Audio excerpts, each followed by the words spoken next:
옆에 계시는 분과 사랑의 인사 나누시겠습니다.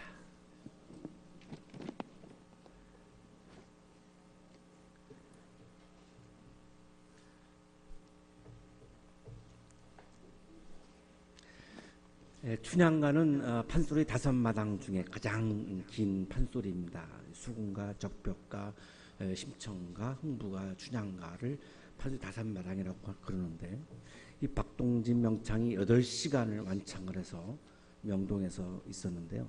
69년도에 많은 사람들이 정말 깜짝 놀라고, 전 세계 8시간 동안 부르는 노래는 아마 어디에도 없고 우리나라에만 있는 것 같아요.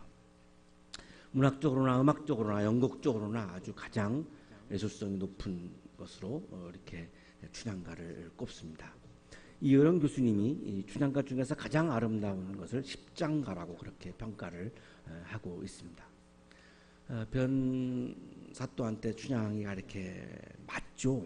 근데 이렇게 맞을 때 그냥 울고만 있지도 않고 또 막 반항하고 대들지도 않고 맞으면서 춘향이가 한 것은 노래였습니다. 노래를 부르는 거죠. 이것이 십장가입니다. 한 대 맞으면 이제 일자를 가지고 노래를 부르고 두 번째 맞으면 또 이자를 시작으로 해서 또 노래를 만들고 그렇게 10개의 노래를 불렀던 거죠. 그게 십장가인데, 이여령 선생님 글을 인용하겠습니다. 춘향은 매를 맞으면서 모진 매보다 무서운 것을 창조했는데 십장가 노래가 바로 그것입니다. 변학도가 전연에 볼기를 심히 쳐라 하면 형장이 한 대를 때리면서 하나요 그럽니다. 춘향은 일이니까 일자를 운해서 일편단심 굳은 마음 일부종사 뜻이 오니 하고 시를 짓습니다. 이게 다 이몽룡을 향한 그런 마음을 갖고 노래를 하는 거죠. 두려워할 때는 이부절을 아옵는데 불경이부, 이 내 마음이 매맞고 죽어도 이도령은 못 잊겠소. 이렇게 형장이 10대의 매를 때리면 그때마다 춘향의 입에선 10개의 시가 태어나는 겁니다. 이처럼 춘향이는 그 가냘픈 몸으로 변학도의 모진 매를 이겼습니다. 뭘로 이겼느냐 하면 아름다운 시로 이겼으며, 이도령에 대한 그리움과 열정은 한층 더 높아졌으므로 결국은 변학도에게 이긴 것이 됩니다. 히브리인들이 노래로, 찬송으로 그 노예의 아픔을 이겼던 것과 매우 흡사합니다. 춘향이는 그 모진 이렇게 형장에서 맞는 매를 노래의 힘으로 이겼던 것인데, 어떻게 춘향이가 그 매를 맞으면서 노래를 부를 수 있었을까라고 하는 질문을 하지 않을 수가 없습니다. 거기에는 이몽룡에 대한 믿음이 있었던 것 같아요. 반드시 이몽룡이가 돌아온다. 돌아와서 나를 구원해 준다. 그래서 이 이몽룡이를 기다렸던 이 기다림, 그리움, 이것이 결국은 이몽룡을 향한 믿음이었고, 그 믿음이 있었기에 노래를 부르면서 이 모진 매를 이겼던 것이 아닌가라고 하는 생각을 하게 됩니다. 우리들의 기독교인의 신앙은 무엇일까? 하나님을 기다리는 것이 아니겠는가? 많은 한국의 그리스도인들이 내 욕망이 이루어지기를 기다리는 마음으로 예배에 참여하기도 하고 또한 기도를 하기도 합니다. 그거보다는 더 성숙한 신앙은 내 욕망이 이루어지는 것을 기다리는 것이 아니라 내 영혼이 하나님을 기다리는 것. 춘향이가 이몽룡을 기다리듯이 하나님을 기다리는 것. 그 외에 더 이상 생각하지 아니하고 그냥 오로지 하나님만을 기다리는 것. 그것이 가장 진정한 신앙과 믿음이 아니겠는가, 이런 생각을 하게 됩니다. 에레미야 예언자가 오늘 대림절, 강림절 첫째 주일을 맞이하는 우리들에게 이 기다림에 대한, 이 기다림이 믿음이라고 하는 말씀을 우리에게 주고 계십니다. 오늘 본문이 굉장히 짧아서 좀 이 에레미야의 배경을 좀 함께 나누면 좋을 것 같습니다. 주전 722년에 북왕국이 아시리아에게 망합니다. 이 주전 7세기 말에서 6세기 초에 이스라엘이 이렇게 분단되어 있었죠. 북왕국, 남왕국. 근데 주전 722년에 북왕국이 아시리아에게 망해요. 지도를 보시면 이 아시리아의 영토는 뭐 어마어마하고요. 세계적인 대국, 세계적인 제국이었기 때문에 뭐 이건 이스라엘이 도저히 이렇게 감당할 수 없는 그런 굉장한 강대국이었습니다. 그래서 무너집니다. 그러고 나니까 이 남왕국은 어떻게 하면 우리가 살아남을까가 이제 초미의 관심사입니다. 어떻게 하면 우리가 북왕국처럼 망하지 않고 우리가 살아남을 수 있을까? 이걸 이제 고민하는 건데, 자, 여기서 친아시리아 정책이 나오는 거죠. 므낫세, 아몬 이런 왕들이 친아시리아를 붙잡고 살아남기 위한 생존을 아주 몸부림을 치는 거죠. 근데 이 므낫세, 아몬 다음에 나온 왕이 요시아인데, 이 요시아가 8세의 왕이 됩니다. 그런데 이 요시아가 굉장히 믿음이 좋았습니다. 그래서 반아시리아 정책을 선택합니다. 그리고 오로지 믿음, 하나님을 붙잡아야 된다라고 하는 정말 아주 훌륭한 그런 왕이었습니다. 그때 마침 성전에서 신명기 두루마리를 발견하게 돼요. 이 모세의 설교죠. 이걸 발견하는 순간 다윗 왕조는 영원하다라고 하는 다윗 계약을 붙잡고 있던 이들의 신앙이 하나님은 이스라엘의 하나님이고 이스라엘은 하나님의 백성이다라고 하는 이 모세 계약으로 확 넘어가요. 그러니까 더 신앙의 본질로 막 넘어가는 거죠. 그러면서 요시아가 신앙의 개혁, 종교 개혁, 뭐 이 나라의 개혁을 막 이렇게 아주 뭐 굉장히 서슴지 않고 막 해나갑니다. 그래서 굉장히 많은 사람들이 요시아에 대해서 많은 지지를 보냈고, 영적으로도 굉장히 이스라엘이 이렇게 아주 새로워지고 뜨거워지는 것을 경험을 하죠. 그런데 이집트와의 전쟁에서 장렬하게 전사를 하고 말아요. 굉장히 아쉬운 대목입니다. 요시아가 죽고 나서 그 다음에 이제 등장한 이제 왕이 여호와킴인데, 완전히 이 사람은 이제 반 바벨론 정책을 피게 됩니다. 그런데 이 바벨론이 오히려 아시리아보다 더 강대국으로 떠올랐고 세계의 굉장한 대국으로, 제국으로 등장을 했는데, 이 여호와킴이 이제 반 바벨론 정책을 피고, 그 다음에 여호와킨, 뭐 시드기야 다 반 바벨론 정책을 피는 겁니다. 이때에 예레미야가 등장한 거예요. 그리고 성전에서 설교를 한 예언자가 에레미야입니다. 반 바벨론 정책을 왕궁에서 계속 펼쳐나가는 것을 보면서 예레미야는 이렇게 가면 우리는 망한다라고 설교를 해요.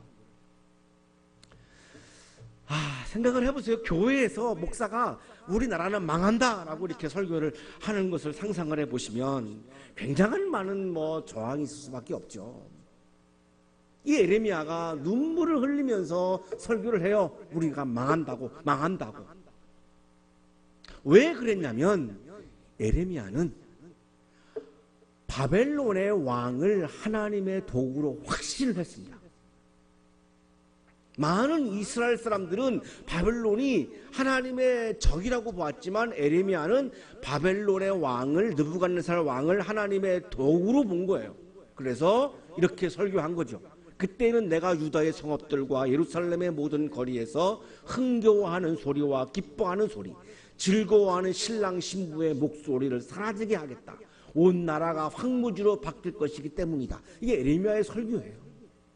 그러니까 당장 이제 시드기야 왕은 예레미야가 못마땅하죠. 많은 거짓 예언자들은 그 상황에서 굉장히 축복하는 설교를 했습니다. 우리나라는 잘 될 것이고 여러분의 가정도 잘 될 것이고, 막 지금 한국교회에서 이루어지고 있는 그 수많은 축복 설교처럼 그 당시 거짓 예언자들은 우리나라가 망하지 않고 잘 된다라고 설교를 했고, 오로지 예레미야만 망한다라고 설교를 한 거죠.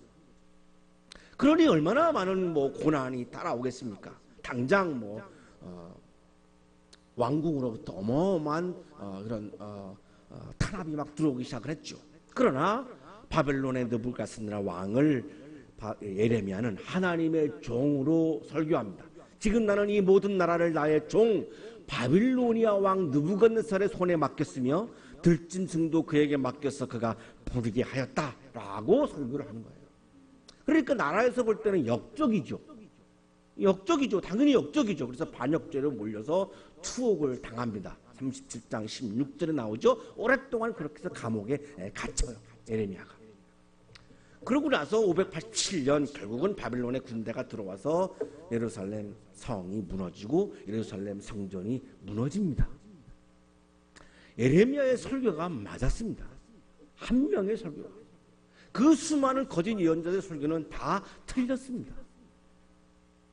그러나 요즘식으로 설문조사를 하든 다수결로 하든 예레미야가 질 수밖에 없는 거죠. 똑같은 거죠.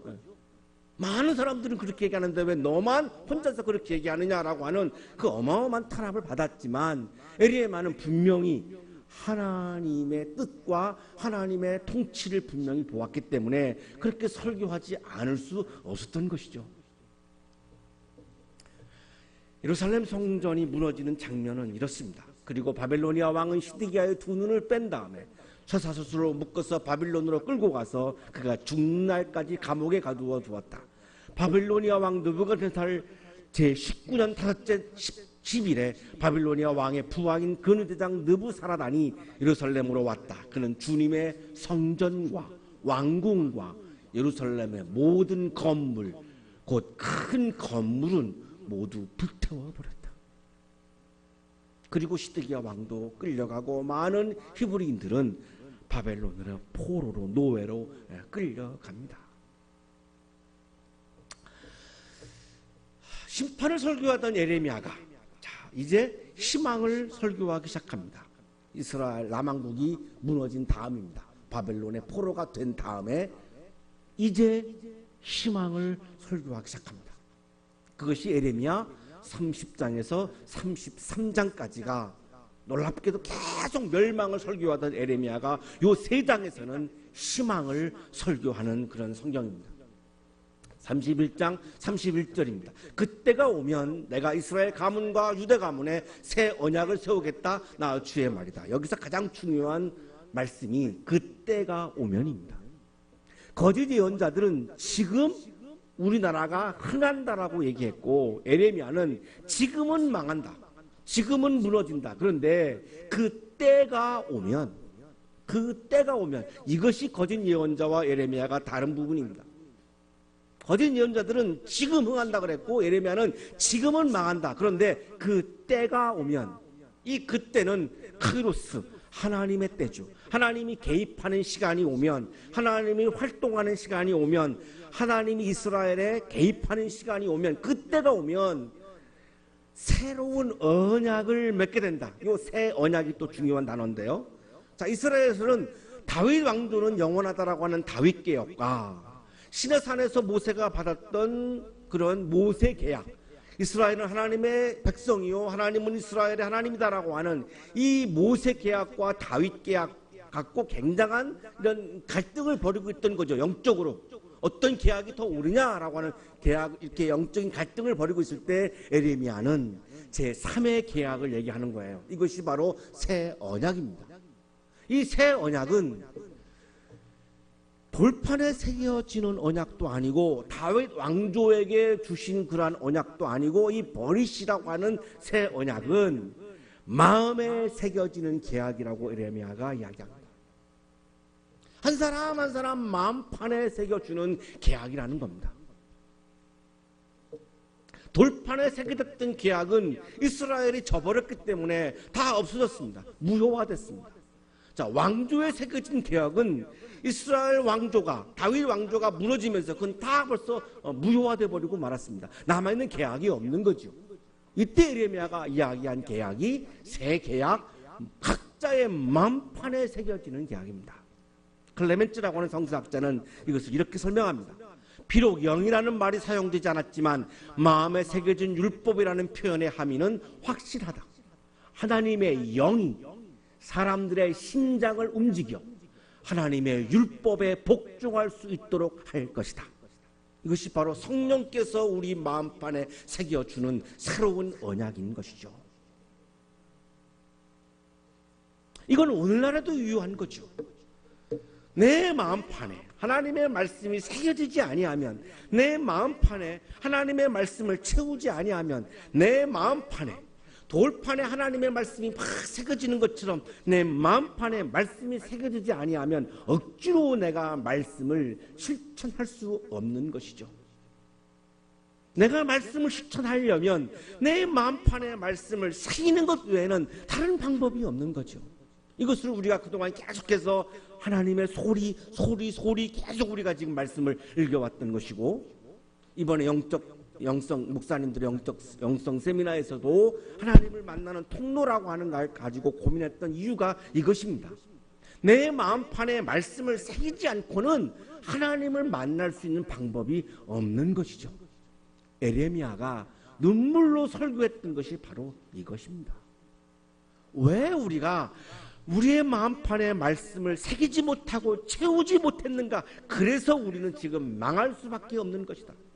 그러나 그때가 오면 새로운 계약을 맺게 될 것이고, 그때가 오면 우리 마음판에 말씀을 새기고 우리 마음판에 말씀을 채우는 그때가 오면 우리는 다시 구원을 받게 된다라고 하는 희망을 설교하기 시작한 것입니다.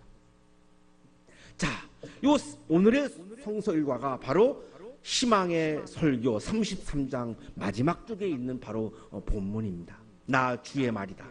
보아라, 내가 이스라엘 가문과 유다 가문에 약속한 그 복된 약속을 이루어 줄 그날이 오고 있다. 오고 있는 거죠. 우리가 지난번에 한번 도래와 미래를 설교했던 적이 있었는데요. 도래하고 있는 거죠. 하나님의 때가, 그때가, 그날이, 그 시간이, 카이로스가 지금 도래하고 있는 거죠. 그 도래의 내용이 뭐죠? 복된 약속입니다. 복된 약속은 뭡니까? 새로운 계약을 맺어서 하나님의 때가 와서 이스라엘의 구원이 이루어진다라고 하는 바로 그것이 복된 약속인데, 이 복된 약속의 자세한 약속의 내용이 15절에 나오고 있죠. 그때 그 시각이 되면, 지금이 아닙니다. 지금은 망한 게 분명히 맞고요. 그때 그 시각이 되면, 하나님의 때가 오면, 카이로스가 도래하면, 하나님의 시간이 돌아오면 한 의로운 가지를 다윗에게서 돋아나게 할 것이니, 다윗의 혈통에서 한 의로운 가지가 의미하는 것은 메시아입니다. 이 메시아가 메시아의 나라를 이루어 간다라고 하는 거죠. 메시아의 나라는 하나님의 나라죠. 하나님의 나라를 이루어 가면 한 나라가 한 나라로부터 지배받는 이런 상황은 끝나게 된다는 거죠. 한 사람이 한 사람으로부터 지배받는 이런 상황은 다 끝나게 된다는 것이죠. 메시아의 나라가 오면, 하나님의 나라가 도래하면 지금 우리가 바벨론의 노예로 살고 있는 이러한 것들은, 이 고통은 다 끝난다는 겁니다. 이거를 두 단어로 말씀하시죠. 그것이 공평과 정의입니다. 자, 새로운 메시아가 이루어가는 나라, 하나님의 나라의 가장 중요한 특징이 공평과 정의로 말씀합니다. 공평이 이루어지고 정의가 이루어진 나라라고 하는 거죠. 자, 이 두 단어가 또 매우 중요한 단어인데요. 메시아가 이루어 가신 나라는 공평과 정의가 이루어진 나라다. 일단 먼저 공평이 이루어진 나라라고 하는 것은 차별이 없는 나라입니다. 한 나라가 한 나라를 지배할 수 없는 나라이고, 한 사람이 한 사람을 지배할 수 없는 나라입니다. 공평한 나라, 차별이 없는 나라인 거죠. 차이는 존재합니다. 여기서 차이를 부정하면 안 됩니다. 차이는 분명히 존재하는 거고요. 그러나 차별이 없다라고 하는 거죠. 하나님의 나라는, 메시아 나라는 차별이 없다는 거예요. 지금 한국교회가 어려움 당하는 것 중에 하나가 이런 것이 있어요. 교회에 와서 어떤 분들이 이제 특별한 사랑, 특별한 권리, 이런 것들을 요구하시는 분들이 있습니다. 그래서 그분의 이야기를 들어주면 이제 뭐가 깨지냐면 공평이 깨지죠. 자, 공평이 깨졌다라고 하는 뭐냐면 사랑이 깨진 겁니다. 모두를 똑같이 골고루 사랑해 주시는 하나님의 사랑이 깨져버리는 거죠. 자, 그러면 이미 그거는 교회 공동체가 깨져버리고 말아요. 자, 그때에 교회 구성원들이 그 특별한 사랑과 특별한 권리를 인정해 주지 아니하면, 그 특별한 사랑과 특별한 권리를 요구하시는 분들은 우리 교회에 사랑이 없다라고 말합니다. 그 반대죠. 특별한 권리와 특별한 사랑을 인정해 주는 것이야말로 그 교회는 이미 공평한 사랑을, 하나님의 공평하신 사랑을 벌써 잃어버린 거죠. 정말로 교회가 지켜야 주는 것 중에 하나가 뭐냐면 공평한 사랑입니다. 공평하다라고 하는 것은 사랑을 말하는 거지 딱딱한 것이 아닙니다.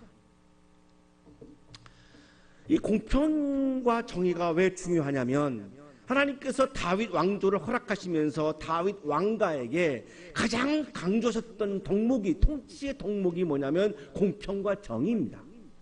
예레미야 21장 12절입니다. 다윗의 왕가는 들어라. 나 주가 말한다. 아침마다 공의로운 판결을 내려라. 너희는 고통받는 사람들을 구하여 주어라. 억압하는 자들의 손에서 그들을 건져 주어라. 그렇지 않으면 그들의 악행 때문에 나의 분노가 불처럼 일어나서 불탈 것이니 아무도 끌 수 없을 것이다. 다윗 왕가에게 하나님이 가장 강조했던 통치의 덕목이 이 공평과 정의로움입니다. 일반 교회에서 이 공평을 깨는 것 중에 하나가 뭐냐면 직분입니다. 이 직분에 따라서 특별한 권리가 주어지기 때문에 공평이 깨지는 거죠. 다행히 우리 교회는 직분이 없다 보니까 굉장히 공평한 교회예요. 아멘 안 하시는 거 보니까 불만이 많으신 것 같아요. 우리 교회가 공평하지 않다고. 제가 보기에는 대한민국에서 최고로 공평한 교회예요. 정말로. 그 이유 중에 하나가 뭐냐면 직분이 없기 때문에 그래요. 직분이 있는 건 이제 목사만 직분이 있는데 목사만 특권을 내세우지 않고 요구하지 아니하면 우리 교회는 정말로 공평한 교회가 될 수 있어요. 저는 그 부분을 굉장히 노력을 합니다. 여러분의 요구에 이렇게 다 맞지 않을지는 모르지만 무진장 노력을 합니다. 목사는 다른 거지 차별이 아니죠. 신분의 차이가 아니죠. 그냥 직능의 차이지 제가 여러분보다 더 높거나 뭐 이런 게 전혀 아니죠. 이게 바로 공평이죠. 나 주가 말한다. 너희는 공평과 정의를 실천하고 억압하는 자들의 손에서 고통받는 사람들을 구하여 주고 외국인과 고아와 과부를 괴롭히거나 학대하지 말며 이곳에서 무죄한 사람의 피를 흘리게 하지 말아라. 이게 다윗 왕가에게 막 강력하게 하나님이 주문하신 거예요. 너희가 이 명령을 철저히 실천하면 다윗의 보좌에 앉는 왕들이 병거와 군마를 타고 신하와 백성을 거느리고 이 왕궁의 대문 안으로 들어올 것이다. 자 보세요. 이스라엘이 망한 이유를 지금 벌써 이미 말씀하신 거죠. 이 남왕국의 왕들이 공평과 정의를 깼기 때문에 망했다라고 하는 겁니다. 공평과 정의가 무너지면 그 공동체는 무너진다는 거예요. 한국교회가 무너지고 있는 이유는 이 공평과 정의가 무너졌기 때문인 겁니다. 그러나 내가 스스로 맹세하지만 너희가 이 명예에 순종하지 않으면 바로 이 왕궁은 폐하가 될 것이다. 나 주의 말이다. 공동체를 이끌어가는 리더들이 여기 많이 계시죠. 그 공동체에서 특권을 요구하는 사람들이 가장 힘든 분들이죠. 이 리더들에게. 그거를 들어주는 순간 공평과 정의가 깨지기 때문에 안 들어주면 힘 있는 그분들이 계속 리더들을 또 흔들죠. 이 악순환이 되고 있는 게 지금 우리 한국 사회의 공동체들입니다. 하나님은 분명히 다윗 왕가에게 말씀하신 거예요. 공평과 정의가 무너지면 이 나라가 무너진다. 지금 587년에 무너진 이유를 하나님은 분명히 이렇게 말씀하신 거예요. 공평은 히브리어로 미슈파트입니다. 저지먼트, 판결, 선고라고 하는 법적인 용어죠. 똑같은 저울을 사용하는 거죠. 법을 똑같이 적용해야 하는 거죠. 공평이 깨진다라고 하는 것은 법을 이 사람에게 이렇게 적용하고 이 사람은 이렇게 적용하는 거. 이게 바로 공평이 깨진 거죠. 누구에게 똑같이 적용해야 되는 거죠. 이게 바로 공평입니다. 두 번째, 정의를 강조하셨습니다. 정의로운 나라는 이것도 우리가 굉장히 오해할 수 있는 부분인데요. 정의는 딱딱한 게 아닙니다. 굉장히 깊은 사랑입니다. 히브리어로 제데카, 헬라어로 디카이오신의 대우, 하나님의 정의, 디카오신의 대우. 이 디카오시네를 플라톤이 저스티스로 해석하는 바람에 오늘날 우리가 정의에 대한 개념이 굉장히 많은 오해를 갖게 된 겁니다. 이 정의는 저스티스, 성경에 나오는 정의는, 하나님의 정의는 저스티스가 아닙니다. 옳고 그름의 이런 차원이 아닙니다. 사정식 교수가 이거를 분명하게 우리에게 설명을 해줍니다. 그 가운데 대표적인 오해가 하나님의 정의를 사법적 정의, 사회 정의와 일치시키는 것이다. 성서에서의 하나님의 정의는 한 사람을 옳거나 선한 존재가 되게 해주는 선물이라는 뜻이다. 내가 죄인이죠. 내가 의로워질 수 없죠. 불가능하죠. 그런데 하나님이 나를 그냥 옳다라고 선하다라고 이렇게 인정해주는 선물을 베풀어 주셨다라고 하는 거죠. 이걸 우리가 은혜라고 말하는 거죠. 이 은혜를 통해서 내가 의로워지는 거지, 내 행동으로, 내 공로로, 내 노력으로, 내 인위적인 노력으로 의로워질 수가 없지요. 그러면 하나님이 내가 의로워질 수 없는데 의롭게 해준 것, 이게 뭐냐? 이게 바로 정이라는 겁니다. 자, 그렇다면 정이라고 하는 것은 굉장히 깊은 사랑이죠. 그래서 아리스토텔레스는 자기 선생이 저스티스로 해석하는 것을 바꾸어서 아랫대로 해석을 한 거예요. 덕을 베푼 것이 정이다라고 아리스토텔레스가 자기 선생을 뒤집고 다시 해석을 해요.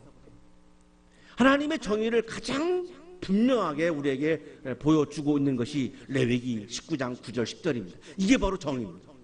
밭에서 난 곡식을 거두어 드릴 때에는 밭 구석구석까지 다 거두어 드려서는 안 된다. 거두어 드린 다음에 떨어진 이삭을 주어서도 안 된다. 추수할 때 남겨놓으라 이거예요. 떨어진 이삭 남겨놓으라 이거예요. 왜요? 이거는 가난한 자들의 몫이라는 거예요. 포도를 딸 때는 모조리 따서는 안 된다. 포도밭에 떨어진 포도도 주어서는 안 된다. 가난한 사람들과 나그네 신세인 외국 사람들이 줍게 그것들을 남겨두어야 한다. 내가 주 너희의 하나님이다. 이게 정의예요. 하나님의 정의예요. 시골에 가면, 제가 첫 목회를 한 지역이 포도 지역이었는데, 포도 농사하면서 이렇게 떨어진 것만 주어도 우리가 그때 신혼부부였는데 두 사람이 포도즙, 포도잼, 이게 도저히 너무 양이 많아서 한 가지만 먹을 수 없어서 계속 포도잼도 만들고 즙도 만들고 굉장히 그 양이 많습니다. 보니까 시골 사람들이 포도 농사를 하면서 떨어진 거 절대 줍지 않습니다. 벼 추수할 때 떨어지는 거 줍지 않습니다. 그거는 혼자 사는 노인들의 몫으로 놔둡니다. 그러면 그 마을에 혼자 사는 노인들이 그걸 가지고 1년을 먹습니다. 제가 시골에 묵을 때 분명히 내가 봤는데요. 이게 바로 레위기 19장에 들어가는 거예요. 어떻게, 이 말씀이 어떻게 이 마을에 이렇게 이루어지고 있지? 정말 놀랐어요. 이게 정의라는 거예요. 정의가 이루어진 공동체는 사랑이 깊은 공동체입니다.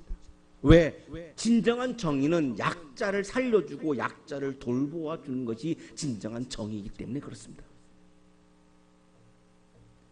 그때가 오면, 그때는 어떤 때입니까? 공평과 정의가 회복된 그때가 오면, 하나님이 도래하시면, 메시아가 도래하시고 하나님의 나라가 도래하는 그 순간, 유다가 구원을 받을 것이며 예루살렘이 안전한 거처가 될 것이다. 사람들이 예루살렘을 주님은 우리의 구원이시다 하는 이름으로 부를 것이다. 찬양하게 될 것이다. 그때가 오면,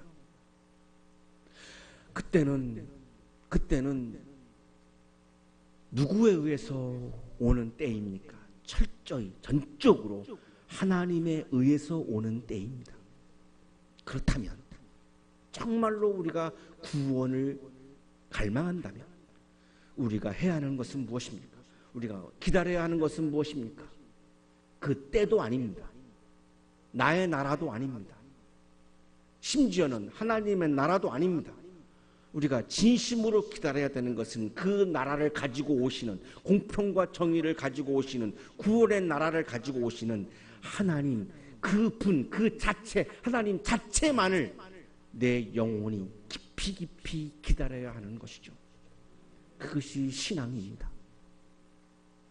많은 물질과 내 욕망이 이루어지는 것을 기다리던 우리 한국 그리스도교인들의 신앙이 돌이켜서 하나님만을 기다리는, 하나님 자체를 기다리는, 예수 그리스도를 기다리는 그런 신앙으로 회복되어질 때에 한국 교회는 구원이 도래하는 것이죠.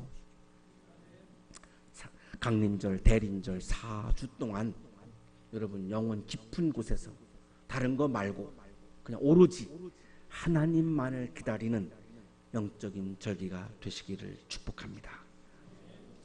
거룩하신 하나님, 우리의 마음 속에 하나님을 기다리는 마음을 가득가득 채워주셔서 우리의 욕망이 이루어지는 것을 기다리는 절기가 아니라 오로지 하나님만을 기다리는 거룩한 대림절기가 되도록 복내려 주옵소서.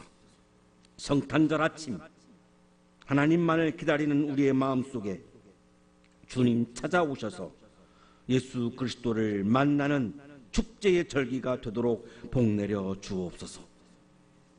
성탄절 아침 하나님의 나라의 도래하심을 경험할 수 있도록 우리에게 거룩한 축제를 허락해 주옵소서. 예수 그리스도의 이름으로 기도하옵나이다.